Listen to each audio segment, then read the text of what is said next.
सो अब हम डिस्कस करते हैं examples of complements of set के ऊपर। तो इसमें एक यूनिवर्सल सेट दिया है 1 से लेकर 10 तक, और एक सेट ए दिया है 1 3 5 7 9। हमको ए डैश ढूंढना है। तो A complement is u minus A. तो अब u में कौन कौन से एलिमेंट है जो a में नहीं है? 1 है, 3 है, 5 है, 7 है, 9 है। तो हमको बाकी बचे हुए लिखने हैं 2 4 6 8 10। सो ये हो गया हमारा एग्जाम्पल 20। तो अब हम डिस्कस करेंगे नेक्स्ट क्वेश्चन। मतलब ये जो बचा है ना, जो बचे हुए एलिमेंट है वो हो गए ए डैश में। सो अब हम डिस्कस करते हैं एग्जाम्पल 21। तो इसमें है एक यूनिवर्सल सेट दिया है जो कि all students of class 11th। तो ये हमारे यूनिवर्सल सेट। तो ये हुआ u is equal to all students of class 11, ठीक है, of a coeducational school. Coeducational जिसमें बॉयज और गर्ल्स दोनों पढ़ते हैं, ठीक है। And A B the set of all girls in the class 11th। तो ये जो ए है ये क्या है? Set of all girls in class 11th। तो ऑल स्टूडेंट्स ऑफ क्लास 11 और इसमें गर्ल्स हैं। तो ये वाले अगर एरिया में गर्ल्स हैं तो हमें ये वाला पूछा है कि ए डैश क्या है। तो ये क्या होगा? All boys in class, set of all boys in class 11th। So A dash क्या हुआ? Set of all boys in class 11th। तो बस यही हमें निकालना था, फाइंड ए डैश। तो we have found A dash.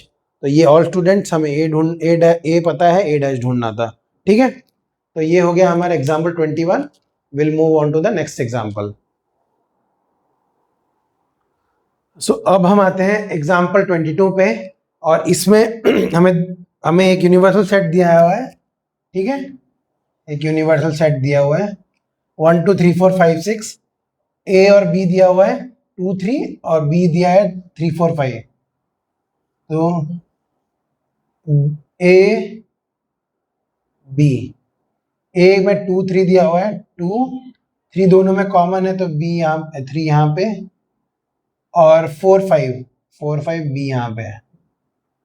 और बचे हुए यूनियन के बाकी चीजें इसमें आ जाएंगी। तो 2 3 4 5 आ गया, तो 2 3 4 5 आ गया, तो 1 और 6 बाहर आएंगे, 1 और 6, ठीक है। सो ये हमारा यूनिवर्सल सेट ए बी ये सब इसमें आ गए। तो हमें अब ए डैश ढूंढना है।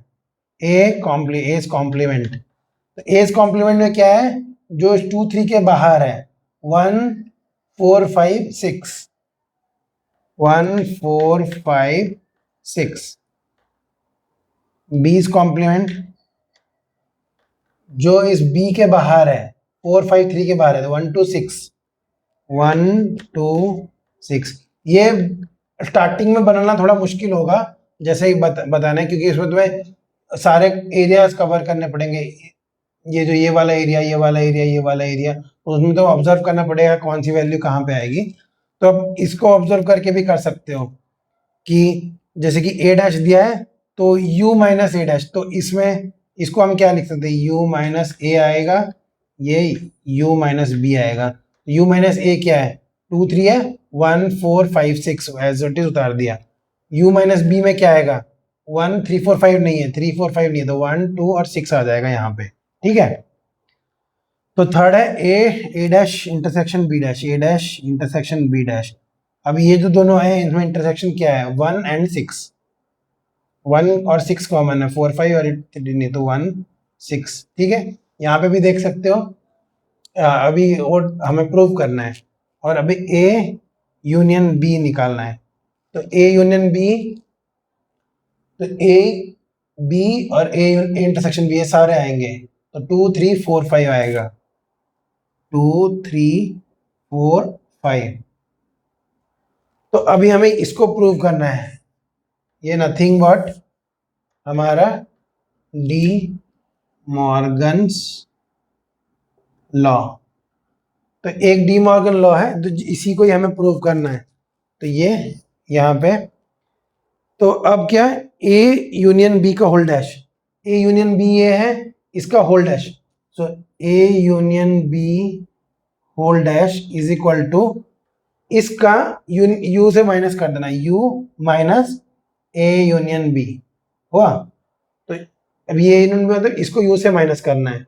अब यू हमारा क्या है, 1 2 3 4 5 6, 1 2 3 4 5 और 6, तो जो 1 ये पूरी की पूरा आना चाहिए यहाँ पे, जिसमें से ये कॉमन वाला टर्म हट जाने चाहिए। तो आंसर आएगा 1,6, बाकी 2 3 4 5 ऑलरेडी प्रेजेंट है ए यूनियन बी में।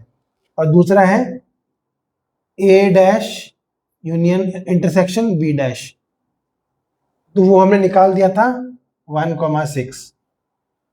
सो ये और ये, दिस इंप्लाइज यहाँ इसके बाद A union B whole dash is equal to A dash intersection B dash, hence proved.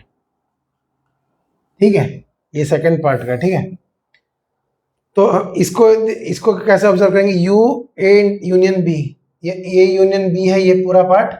अब इसके बाहर जो है, इन दोनों सर्कल्स के बाहर जो है 1 और 6, तो 1 6 आया।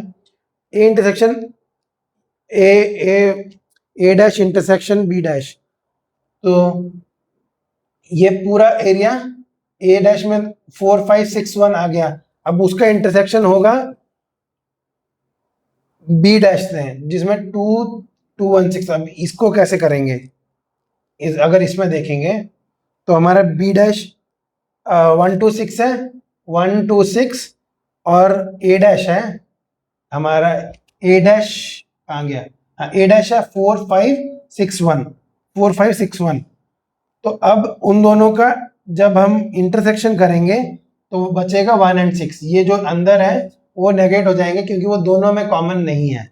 दोनों में कॉमन क्या है, जो इन दोनों के बाहर का एरिया है, जो ए के बाहर है और जो बी के बाहर है, वो आएगा ए इंटरसेक्शन और A complement intersection B complement में। ठीक है, तो ये इवेंट डायग्राम्स के साथ और इसके साथ प्रैक्टिस करते रहेंगे तो काफ़ी इजीली विजुअलाइज भी हो जाएगा, और ये सारे स्टेप्स और ये सारे ऑपरेशन हमें समझ में आने लगेंगे, difference, union, intersection and complement. ठीक है, so will meet you in the exercises.